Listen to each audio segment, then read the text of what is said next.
Ito po ang mensahe ngayong umaga, ang pagsisikap ng Diyos na abutin ang tao. Sa mga obserbasyon natin sa mundo, iba't ibang kaparaanan ang ginagawa ng Diyos para abutin ang tao.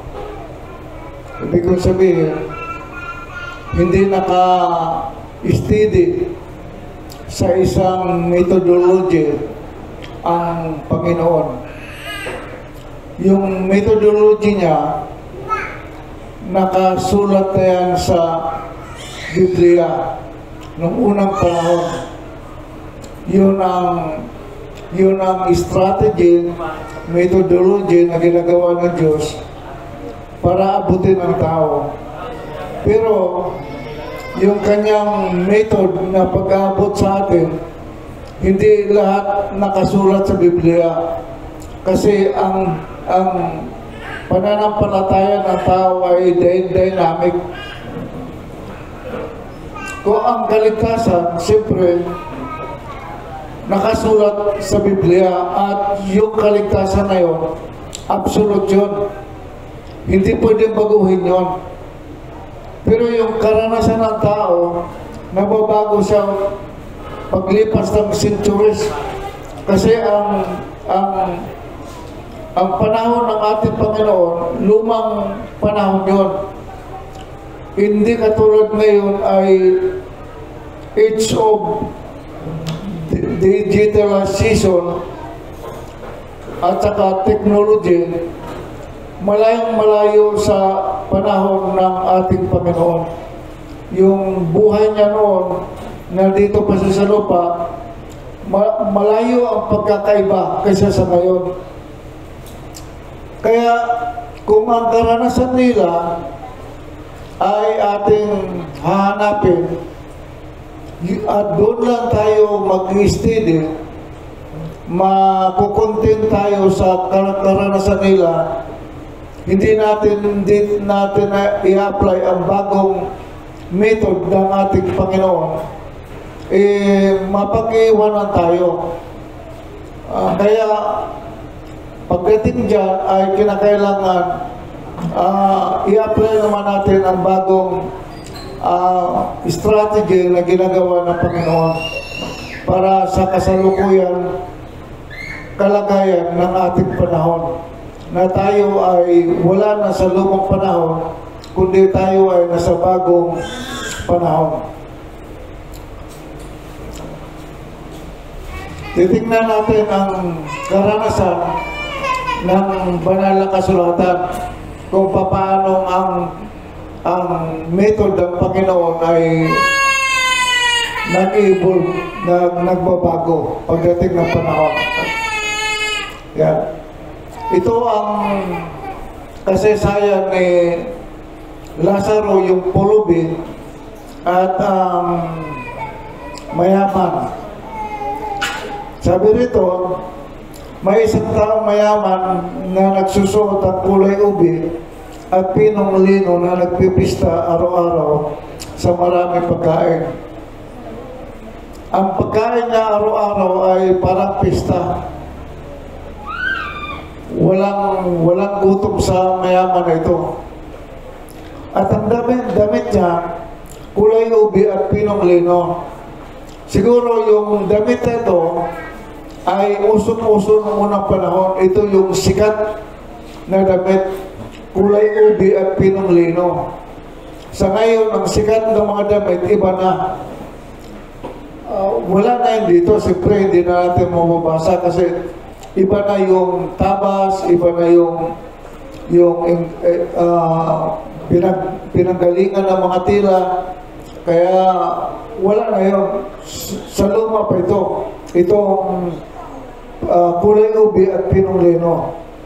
Pagdating sa pagkain naman, siyempre iba na rin ang lasa kasi yung mga ingredients, yung mga hinahalo sa pagkain, tiyak na hindi pa nila natitikman yung sa ngayon. Iba ang masarap sa kanila at iba rin ang masarap sa atin sa ngayon. Kaya mayroong niya pagbabago. Pero sa panahon nila, ito ang sikat. Sabi ng Panginoon, nagpipista araw-araw sa maraming pagkain. Tapos ang naman, ang pulubi naman, nakaandusay siya sa pintuan. Nakaandusay sa pintuan. Ngayon, ang sitwasyon ng pulubi, hindi na sa pintuan nakandusay. Wala nang umandusay na pulubi sa pintuan. Pag mayroong nakandusay masakit, mayroon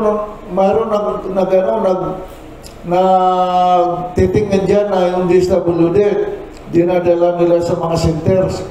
Hinuhuli nila, tapos doon nila pinapakain. Pero sa sitwasyon nila noon, ang pulubi nandun pa sa may pinto at pinababayaan lang kasi walang nag-aalaga na DSWD. Sa ngayon, mayroon ng DSWD. Kaya ganito ang sitwasyon ngayon. Ang sina ito, hindi mo na makikita. Wala na sa Biblia yung mga nangyayari sa kapanahonan natin ngayon. Naghahangad ang makakain mula sa mga nahulog sa hapak ng mayaman. Maging ang mga aso ay lumalapit at hinimura ng kanyang mga sugat. So, ang dahilan kaya siya doon sa mapintuan ng mayaman nakahiga, kasi naghintay siya na may mahulog na mumo sa hapagkainan. Pagkatapos ay yun ang kanyang pupulutin at kakainin. Pero ang masaklap dito, hindi lang siya nag-abang, pati yung aso. At yung aso, kapag nakulangan sa pagkain, pati yung kanyang sugat ay hinimuran. Sa ngayon, mayroon pa siguro tayong makita kung saan lugar yan. Pero palagay ko, ang ganyang mga tagpo ay wala ka na makita kasi dinadala nga mayroong concern agency na yung mga may sakit, dinadala nila sa hospital at kanilang ginagamot. Kaya yung mga kalunos-lunos na takpo na isinasalarawan dito na aso, dinidila, sugat ang kasama niya doon nakalupasay. Wala nang gano'n kasi inalagaan na yan ng mga concerned citizen. Ibang-iba talaga ang sitwasyon natin ngayon. At nangyari, namatay ang pulubi at siya dinala ng mga anghel sa kandungan ni Abraham. Namatay din naman ang mayaman at inilibing. So, dito pinapakita lang na walang sinisino ang kamatayan. Kahit ka man mayaman, kahit ka mahirap, pulubi nga sabi dito, pag-abutin ka na ng panahon ng iyong kamatayan, tiyak na mamamatay ka. So, hindi pwedeng iligtas ng pera mo yung buhay ng isang tao. So, itong pinag-usapan natin, tandaan natin, ito ay talinghaga. Pag sinabing talinghaga, dinidescribe o isinasalarawan ng Diyos ang sitwasyon pagkatapos naglalapat siya ng mga mensahe para may pahayag niya ang buong katotohanan. Ganon ang talinghaga. Hindi totoong nangyari ito, pero ang talinghaga ay nagpapatotoo na yung sinasabi ng ating Panginoon ay katotohanan. Ganon talaga ang mangyayari. Hindi pa nararanasan ng tao, pero mararanasan niya rin ito kung sakaling dumating ng kanyang kamatayan. Kibali, isinasalaraman kagad ng Panginoon ang magiging kaganapan doon sa kabilang buhay kapag namatay na ang tao. Advance information ang ginagawa ng Panginoon. Hindi natin danas kasi buhay pa tayo. Pero sabi ng Panginoon, base sa talinghaga na ito, Ito ang inyong mararanasan kapag kayo ay namatay. Amen mga kapatid? Amen. Yun ang talinghaga na kahalagahan ito. Nung sila may libing, ang kanilang kaluluwa ay buhay.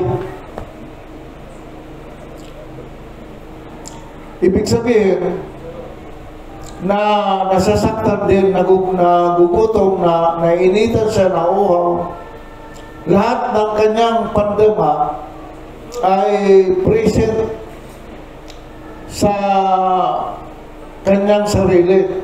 Kung paano nararamdaman niya yung 5 senses na yan, ngayong namatay siya, hindi nawala yun.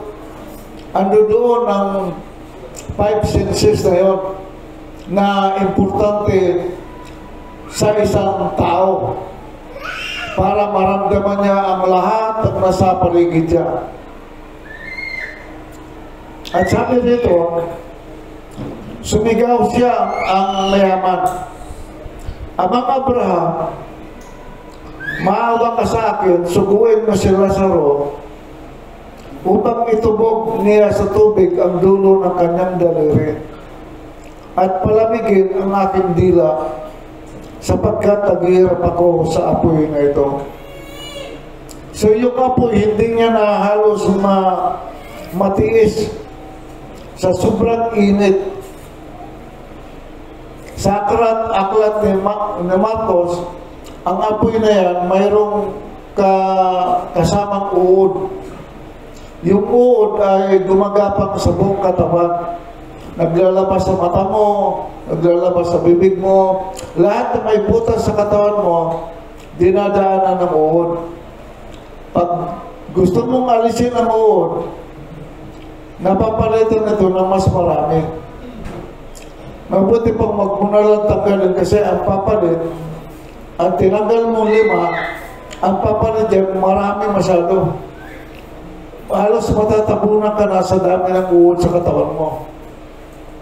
So, ayaw ko kung paano nagtitiis yung mga tao doon na sa impyerno. Siguro habang ginagapangan sila, tiis na lang kasi wala silang magagawa. Kahit anong gawin nila, hindi na sila makakalis kasi doon. Yun na yung kanilang final destiny. Kaya kahit anong pandidiri na gawin nila, siguro pipikit na lang sila at magtitiis, tapos parang walang nararamdaman, gano'n na lang ginagawa ng mga nasa impyerno. Pero ang katotohanan, hindi mo matitiis kasi sinusunog ka. At dito ay nauuhaw siya ng tulog. Sabi niya nga, itubog ni Lazaro ang daliri niya para migyan, kibali ito, gano'n lang. Tapos ilagay sa dila niya. Kasi gusto niyang maipsat ang kanyang nararamdaman. Subalit sabi ni Abraham, anak, alalahanan mo na sa iyong buhay, ay tinanggap mo ang iyong mabubuting bagay. At si Lazaro naman ay ang masasamang bagay. Subalit ngayon, inaaliw siya rito at ikaw ay nagdurusa. O sabi ng Panginoon, sabi ni Abraham, nung sa lupa ka, maganda ang iyong karanasan. Nagdadamit ka ng kulay ubi. Maganda ang iyong damit. Mamahalin. Araw-araw pista ang iyong kinakain. Mabubuting mga bagay ang iyong ginawa. Pero ang nakalimutan lang ng taong ito, puro lang kasiyahan ang kanyang naramdaman. Kapistahan, puro kain. Pero hindi pumasok sa isip niya maglingkod sa Panginoon. Yun ang kanyang pagkukulang. Samantalang si Lazaro ay naghihirap. Sabi nga doon lang sa nakahiga sa may pintuan. nakalupasay. Siguro, gusto niyang gumawa ng masama pero hindi niya magagawa. Kaya nagtitiis na lang siya na manghingi kasi mayroon siyang takot sa Panginoon. At yung pagtitiis na ito ni Lazaro ay nagbunga naman. Sabi sa kanya ni Amang Abraham, sa lupa, masasamang bagay ang kanyang dinanas, pero ngayon, inaaliw siya rito. At ikaw naman ay nagdurusa. So, binigyan ng Panginoon ng reward itong si Lazaro. Ang paghihirap niya ay tinapos ng Panginoon. Binigyan naman siya ng kaginhawaan. Nagtiis siya sa lupa, pero ang kanyang pagtitiis ay nagbunga ng kaginhawaan. Maganda rito, ang kaginhawaan na binigay ng Panginoon sa kanya, panghabang panahon, pang-eternal talaga. Samantalang ang kaginhawaan sa lupa, temporary, katulad ng mayaman, natapos din ang kaginhawaan na naranasan niya. Mayroong panahon na matatapos. Pagdating kay Lazaro, ay eternal ang kaginhawaan na binigay ng Panginoon. Kaya ito ay nagtuturo sa atin na piliin natin ang kaginhawaan na panghabang panahon. Walang katapusan na kaginhawaan. Yun ang piliin natin. Kahit na naghihirap tayo sa buhay na ito,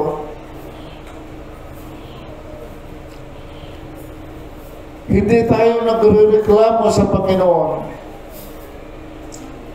sapagkat mayroon tayong higit na hinihintay, ang buhay na walang hanggan, na maranasan natin ang ginhawa na inihanda ng ating Panginoong Jesucristo. Amen, mga kapatid? Kaya in-endure natin ang hirap dito. Kahit ang iba nagsasaya, iniinggit tayo sa kanilang kasiyahan. Natatamasan nila ang lahat ng karamihan, sarap ng buhay. Tayo hindi natin matamasa. Bagamat ganon, inaalin naman tayo ng katotohanan. Katotohanan na ibibigay ng Panginoon. Bibigyan niya tayo ng ginhawa. Bibigyan niya tayo ng buhay na walang hanggan.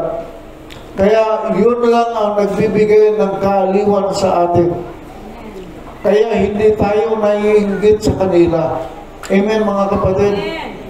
Kasi mayroon tayong higit na inaasam sa ating buhay na maranasan natin ito pagdating ng panahon.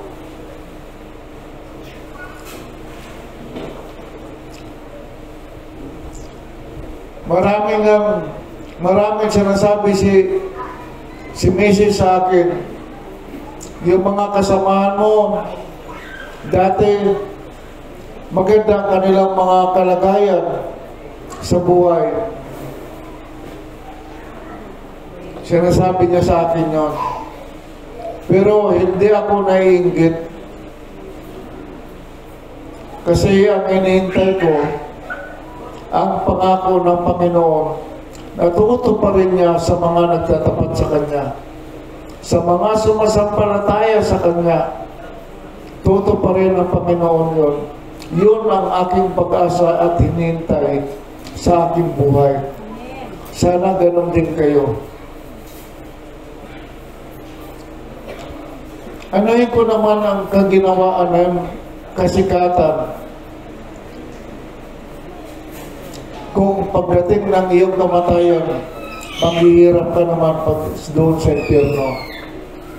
Dito na ako, di baling nahirapan ako sa ngayon, mayroon naman naghihintay na kaginawaan sa akin. Yan ang lagi ang aking panalangin sa Panginoon. Hindi na ako nagkukumpara sa iba. Hindi ko na tinitingnan ang sarili ko para ikumpara sa iba. Wala na sa akin yun. Talagang blinak ko na yung kumparison sa iba. Ang aking iniisip na lang ay ang pangako ng Panginoon sa mga nagtatapat at naglilingkod sa Kanya. Amen, mga kapatid? Sana naintindihan nyo ang gusto kong sabihin. Huwag na tayong mapaghangad sa lang mga bagay. Kung ibigay sa atin ng Panginoon, maranasan natin yon. Mangyari yun nang hindi tayo dudubli kayo na sa pagsisikap natin tayo ay nakakagawa ng kasalanan. Yun ang mahirap. Para lang makamit mo ang ilang mga bagay na gusto mong makamit, gagawa ka ng paraan, tapos magkakasala ka sa paggawa mo ng paraan. Yun ang hindi maganda kasi tayo ay mahiwalay. Mahiwalay tayo sa Diyos. Pero kung dumating yun ng smooth, sabihin na natin, dumating na yun, naranasan natin. Salamat sa Panginoon kung sakaling ipadana sa atin yun. At ako naman na naniniwala na mararanasan pa rin naman natin yun sa ng ilan sa atin. Mararanasan yun. Kung hindi maranasan, katulad ko, marami akong hindi naranasan, subiin, hindi ko na pinapangarap. Inano ko na yung give up ko na ang mga pangarap kayo. Kasi ito na ang kalagayan ko. Marami na akong hindi pwedeng gawin. Kaya ang hinihintay ko na lang ang pangako ng Panginoon sa mga naglilingkod sa Kanya. Bukod dito, sabi ni Abraham, may isang malaking banging inilagay sa pagitan natin upang ang mga nagnanais tumawid buhat dito patungo sa inyo ay hindi maaari at wala rin makatawid mula riyan patungo sa amin. So yung request ng mayaman na isang patay maulang mabuhay, si Lazaro yun, hindi pwedeng mangyari kasi yung pagitan ng kinalalagyan ng mayaman at si Lazaro, mayroon na pakalangin bangin. Hindi ka pwedeng tumawid doon. Kaya imposible ang hinihiling ni Abraham ng mayaman na ito. Naghihiling siya ng isang bagay na hindi pwedeng gawin. Kaya kung ikaw ay nasa impyerno na, impyerno ka na lang talaga. Kung ikaw ay nasa langit ka na lang. Dahil hindi siya napagbigyan, ito ang kanyang pangalawang request. Sinabi niya, kung gayon ipinapakausap ko sa iyo, Ama, na isugo mo siya sa buong bahay ng aking ama. Sapagkat ako'y may 5 kapatid na lalaki upang magpatutuo sa kanila nang hindi rin sila mapunta sa dakong ito ng pagdurusa. Wala na kasi siyang magawa sa kanyang sarili. Gusto niya humingi ng tubig, walang mangyari. Ang kanyang hiling na lang, isugo si Lazaro sa bahay ng kanyang ama.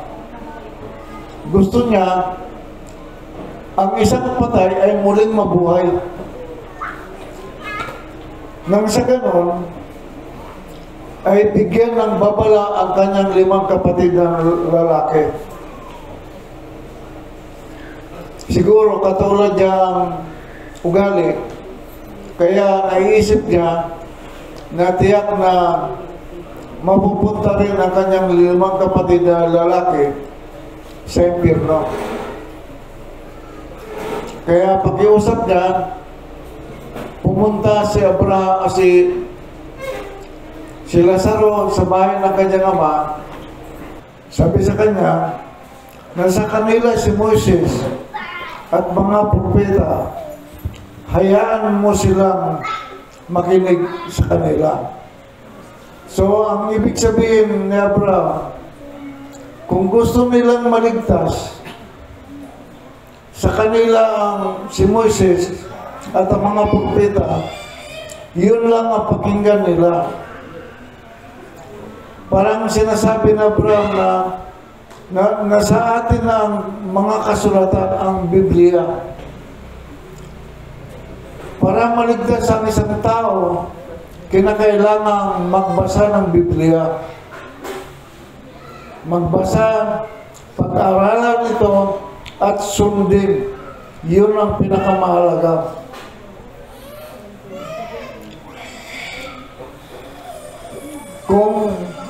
Kung pagpapatutulan ng isang namatay na katulad ng hinihiling ng mayaman, sabi niya, hindi mangyayari yun.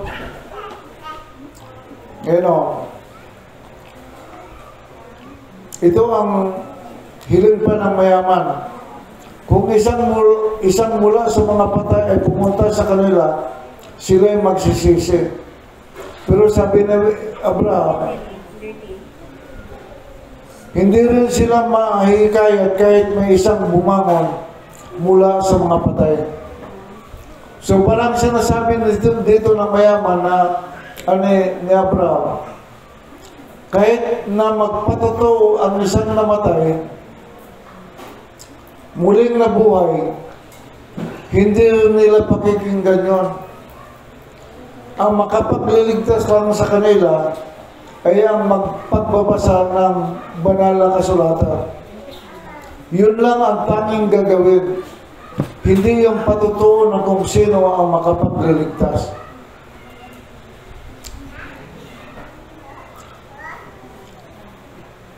Alam niyo mga kapatid, yung request ng mayaman na muling mabuhay ang patay, sa panahon na ito ay hindi pinayagan ng Diyos.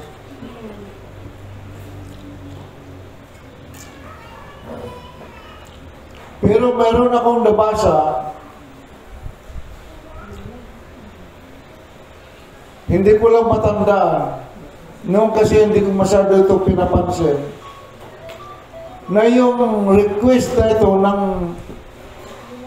mayaman na muling mabuhay ang patay, sa panahon natin ngayon ay granted na ito. Pinayagan niya na.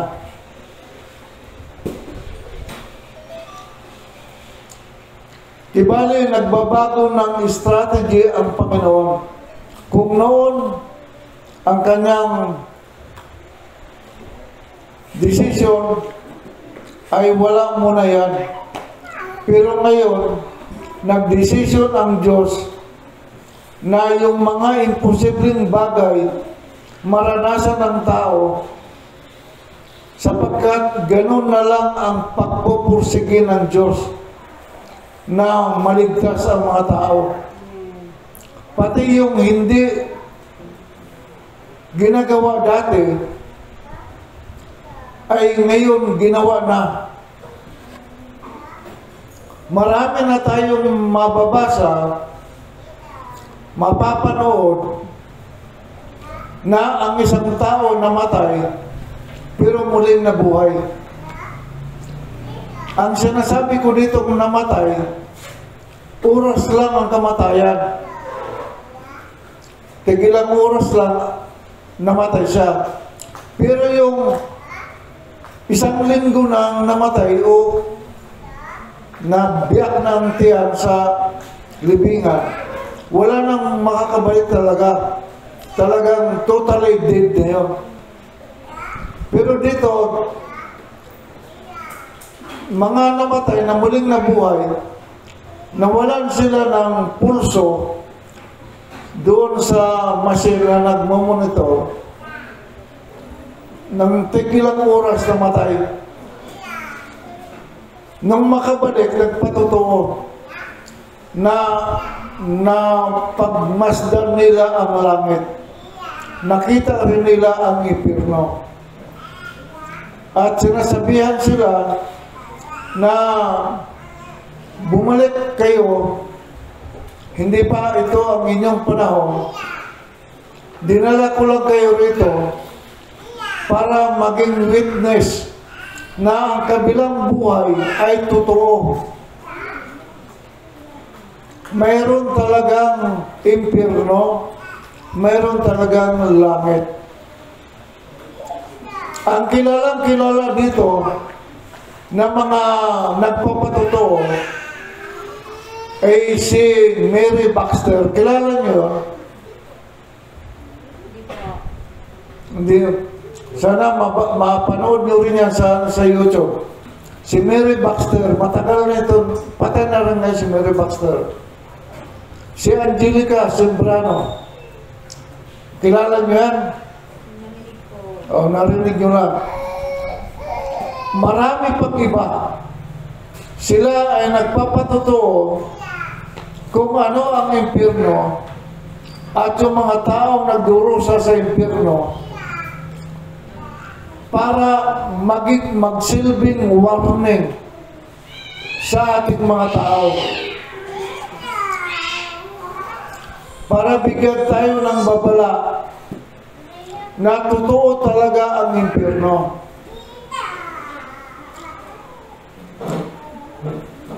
Ang description sa impyerno, itinuro lang ng Panginoon sa pamamagitan ng talinghaga na ito. Dinescribe niya ang impyerno. Na doon ay mainit, doon maraming uod. Sa Book of Marcos, doon ngayon na naisulat siya yun, nakakatakot ang impyerno. Walang hanggang pagdurusa. Ganon ang pagkakadescribe ng Panginoon. Pero wala pang eyewitness na tao sa impyerno. Sa panahon na ito, meron na. Siyempre, hindi na natin mababasa sa Biblia yung eyewitness sa panahon na ito. Kasi ang Biblia isinulat noon pa. Pero hindi naman nangangahulugan na kung ano lang ang nakasulat sa Biblia, hindi na pwedeng gawin ng Diyos. Lahat ay pwedeng gawin ng Diyos para lang iligtas tayo. Amen. Ginagawa ng Panginoon ang imposible para sa atin na tayong lahat ay magkaroon ng kabatiran doon sa kabilang buhay para pag-aware na tayo sa kabilang buhay na yan. Alam na natin ang ating gagawing paghahanda. Hindi na tayo magiging ignorante, magiging makot in the act. Bigla na lang darating ang kamatayan sa atin. Magugulat tayo. Panginoon, bakit dito ako? Bakit ako napunta doon? Wala nang tanong ganon. Kasi alam na natin kung paano tayo maliligtas. Yan ay sa pamamagitan ni Jesus Christ. Alam na rin natin kung ano ang impyerno. Kasi mayroong nagpapatotoo tungkol sa impyerno na pinayagan ng Diyos na makita ang impyerno sa pamamagitan ng mga taong ito para magpatotoo sa atin, para bigyan tayo ng linaw kung ano ang naghihintay sa atin sa kabilang buhay. Naintindihan niyo mga kapatid? Amen. Huwag lang sarado ang ating isip. Kasi ang mundo talaga, yung yung kapaligiran natin, punong-puno ng kababalaghan ito.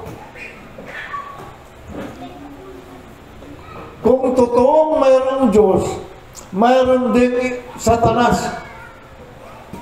At napakarami nila yan. Kasi sila ang nagmamayari nitong mundo na ito. Marami sila dito laganap. Hindi lang natin sila nakikita.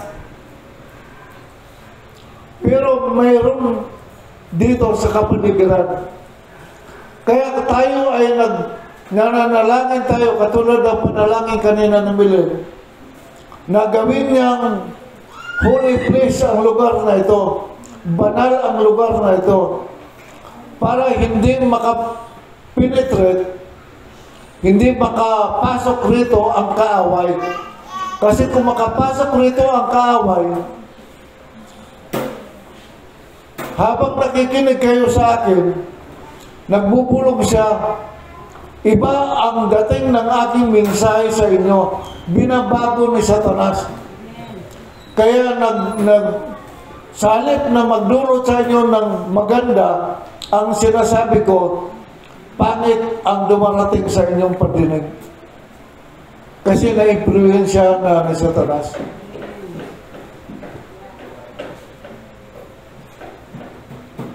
Yan ang kanyang layunin, i-divide ang simbahan. Nakatawa si Satanas pag nangyayari ang mga bagay na yan. Magkabahabagi tayo.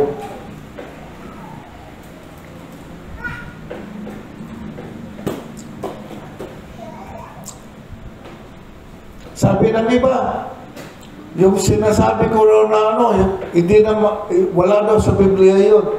Hindi talaga mababasa sa Biblia yun.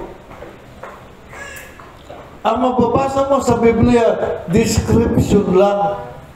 Ang pagkakadescribe ng ating Panginoon, ang impyerno ay mainit. Walang hanggan ang apoy. Ang doon ay hindi rin na mamatay. Hanggang ganun lang description. Pero sa panahon na ito, hindi lang pagsasalarawan ng impyerno ang pinayagan ng Diyos, kundi maging eyewitness na mismo ang tao. Hindi lang ang impyerno ang ipinakita sa tao, kung hindi, pati ang langit. Ang langit ay pinakita rin ng Diyos para tayong lahat ay masabik kung ano ang langit. Marami na akong napanood tungkol sa ganyan. Sabi nila, nag-witness doon, nakita nila ang mansion ng mga tao sa Bible. Si David, nakita rin si David. Bata pa si David. Si Maria, nakita rin. Walang pagtanda sa mga tao sa langit. Puro mga bata pa ang kanilang mga mukha.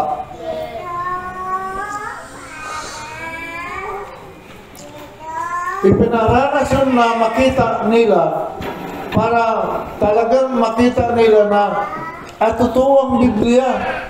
Si David nga nandun na sa langit. Nakita na niya na si David. Talagang totoo. Kaya sabi ko nga, salamat po Panginoon. Ang imposibleng bagay na halos hindi paniwalaan ng tao, pero ngayon pinaniniwalaan na, kasi hindi lang isa ang ginagawan mo ng gano'n, kundi marami ng tao ang eyewitness sa mga bagay doon sa kabilang buhay. Naintindihan niyo mga kapatid? Kaya ang Panginoon talaga ay gumagawa ng paraan. Iba't iba ang kanyang kaparaanan para lang abutin tayo. Ang kaparaanan ng Panginoong Hesus, nagkwento lamang siya ng isang talinaga. Pero sa ngayon, hindi lang kwento ang ginawa niya. Kung hindi, nagdala siya ng tao sa kabilang buhay at ipinakita kung ano ang katotohanan sa kabilang buhay. Ang kabilang buhay pala, ang magiging lugar natin, yung ikatlong langit. Hindi na maaabot yun ng mga spaceship. Pag lumilipat sila doon, parang kisang pata lang ang bilis ng mga anghel ang kasama niya. Ang munang langit, itong nakikita natin dito. Yung ikalawang langit, yung universe natin. Yung ikatlong langit, hindi na makita yun. Doon nakatira ang ating Diyos sa ikatlong langit. Hindi na maabot ng yung gadget ngayon na yung pinapadala doon para mag-study sa universe. Hindi na nila maabot.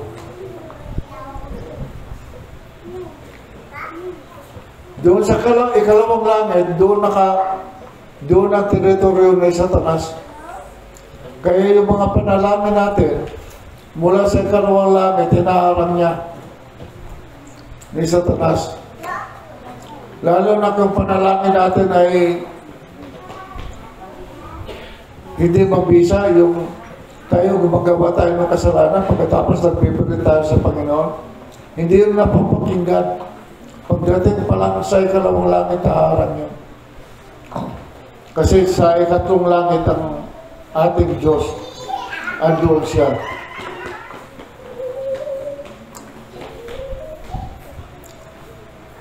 Ito ang ibig kong sabihin, mga kapatid. Kung noon, sinabi ng ama ni Abraham na kahit ang isang patay, muling mabuhay, hindi naman magiging epektibo yun. Hindi yun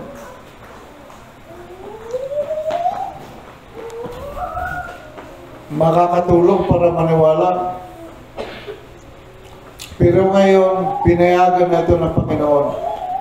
Para tayong lahat na nagnanais doon sa makalangit na mga bagay ay mabigyan tayo ng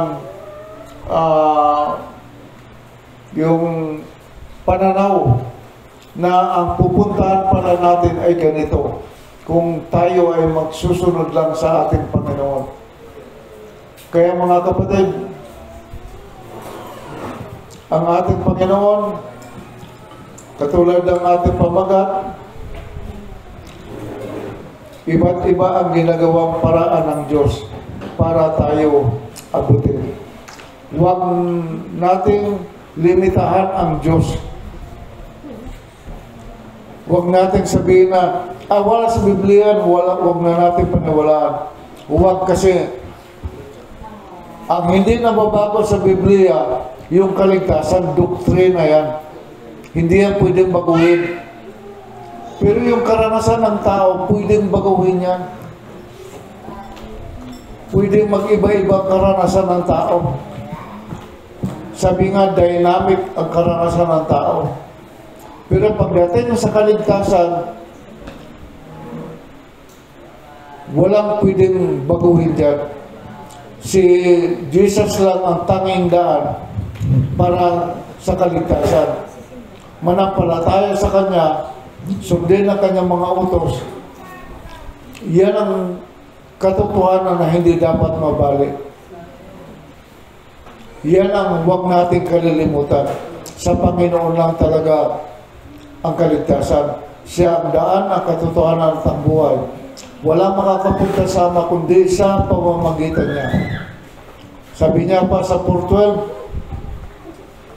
sapagkat sa silong ng langit walang ibang ibinigay ang Diyos na sukat ikaligtas natin kundi ang pangalang Jesucristo. Kay Jesus lang matatagpuan talaga ang kaligtasan.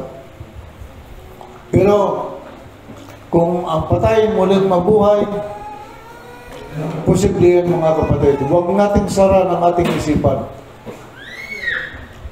Kasi ang Panginoon ay gumagawa siya, kumikilos, para lang tayo maligtas.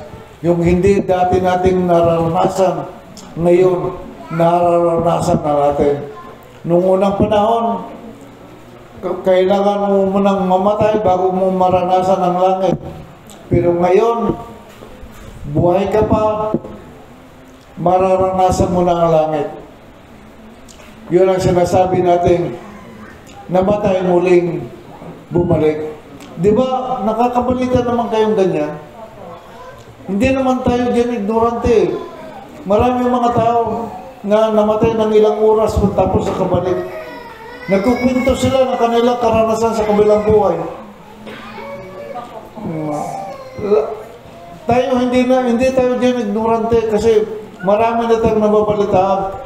Kaso lang, hindi kasi natin personal na karanasan kaya medyo skeptic tayong maniwala. Karanasan kasi nila. Pero pag karanasan nila, paniwalaan natin yun kasi ang Diyos ay kumikilos sa buhay nila. Ako, hindi naman ako nakakaranas ng ganyan. Pero nagiging open ako sa gawa ng Diyos. Gusto ko nga maranasan din yan kung parana sa akin ng Panginoon. Nagiging open ako sa gawa ng Diyos. Ang Panginoon ay napakabuti niya. Napakabuti niya. Ang lahat ng paraan ay ginagawa niya para lang maniwala tayo. Kasi gusto niya tayong lahat ay maligtas. Ganon kabuti, ganon kalaki ang pag-ibig ng Diyos sa atin. God bless you po sa Diyos ang papuri. Amen. Hallelujah. Purihin ng Diyos at